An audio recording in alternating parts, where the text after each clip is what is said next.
Hi అండి, welcome to Praveen Jyothi blogs. ఈ video చూస్తున్నవారు ఒక లైక్ చేసి సపోర్ట్ చేయండి ఫ్రెండ్స్. ఈ వీడియోలో ఆంధ్రాలో ఎంతో ఫేమస్ అయిన దిబ్బరొట్టె అయితే చేశానండి. ఈ దిబ్బరొట్టె కోసం నేను 5 గంటల ముందైతే మినప్పప్పు నానబెట్టుకున్నాను. మినప్పప్పు అనేది 5 గంటల సేపు నానబెట్టుకోవాలి. నానబెట్టుకున్న మినప్పప్పుని మనం ఇడ్లీ పిండికి ఎలా పట్టుకుంటామో అలాగే పట్టుకోవాలండి. పిండి అనేది మెత్తగా. గ్లాస్ మినప్పప్పుకి 2 గ్లాసుల ఇడ్లీ రవ్వ అయితే తీసుకొని ఇడ్లీ రవ్వను కూడా నేను 2 గంటల సేపు నానబెట్టుకున్నానండి. నానబెట్టుకొని రవ్వని కూడా శుభ్రంగా కడిగి నీళ్ళు అనేది లేకుండా పిండుకొని ఈ రవ్వలో మనం మిక్సీ పట్టుకున్న పిండి అయితే వేసుకోవాలి. మినప్పిండి అయితే వేసుకొని మనం ఇడ్లీకి ఎలా కలిపి పెడతామో అలా ఒక నైట్ ముందే కలిపి ఈ పిండి అనేది పెట్టుకోవాలండి. రవ్వని మిక్సీ పట్టిన పిండిని నేను ఇలా కలిపి నైట్ అంతా నానబెట్టుకున్నాను. మన ఛానల్ ఎవరైనా ఫస్ట్ టైం చూస్తున్నట్లయితే సబ్స్క్రైబ్ చేసుకోండి ఫ్రెండ్స్. నచ్చితే లైక్ చేయండి, షేర్ చేయండి, కామెంట్ చేయండి. Please support me. నైట్ నానబెట్టుకున్న పిండిని ఒకసారి ఇలా కలిపి నేను ఒక గిన్నెలోకి అయితే తీసుకుంటున్నానండి. దిబ్బరొట్టి వేసుకోవడానికి ఇలా పిండిని ఒక గిన్నెకి సపరేట్ చేసుకుంటున్నాను.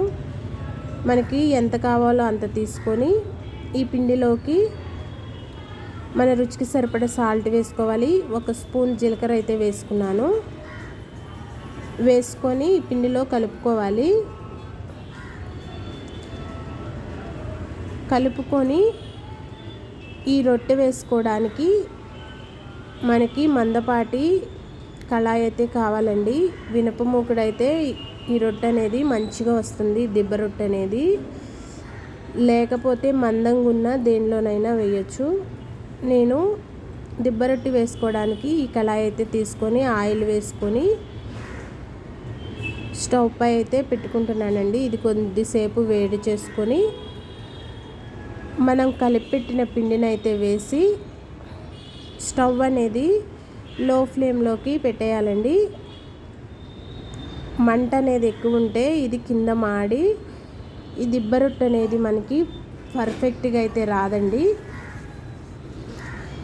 ఇది సిమ్లో పెట్టే ఉడికించుకోవాలి. నాకు ఈ దిబ్బరొట్టె ఉడకడానికి 20 నిమిషాల దాకా టైం అయితే పట్టిందండి. నేను అంతా సిమ్లో ఉంచే ఈ రొట్టెని అయితే కాల్చుకున్నాను. ఇది ఆవిరిపై ఉడకడానికి నేను ఒక టీ గ్లాస్లో నీళ్ళు అయితే తీసుకొని ఇలా మధ్యలో పెట్టుకొని మూత అయితే ఆవిరిపోకుండా మూత పెట్టుకున్నానండి. ఇలా పెట్టుకోవడం వల్ల ఆవిరికి ఈ దిబ్బరొట్టె అనేది మంచిగా మగ్గుతుంది. మనకి మగ్గింది తెలిసిపోతుందండి. పైన ఒత్తి చూస్తే తెలుస్తుంది. ఇలా మగ్గిన దాన్ని రెండో వైపుకు కూడా వేసుకొని కొద్దిసేపు ఈ దిబ్బరొట్టె అనేది కాల్చుకోవాలండి. ఈ దిబ్బరొట్టె కాంబినేషన్తో బెల్లం పానకంతో తింటారు. కొబ్బరి చట్నీ ఎవరిష్టాన్ని బట్టి వాళ్ళు తింటారండి. నాకు కళాయి అనేది ఇరుకుగా ఉండటం వల్ల ఇది తిప్పేటప్పుడు కొంచెం ఇరిగిందండి. మీరు ఖాళీగా ఉన్న కళాయిని తీసుకొని ఈ దిబ్బరొట్టె అనేది చేసుకోండి. చాలా బాగా వస్తుంది. నేనైతే ఇరుకుగా ఉన్న కళాయిలో చేయటం వల్ల ఇది తీసేటప్పుడు కొద్దిగా ఇరిగిందండి.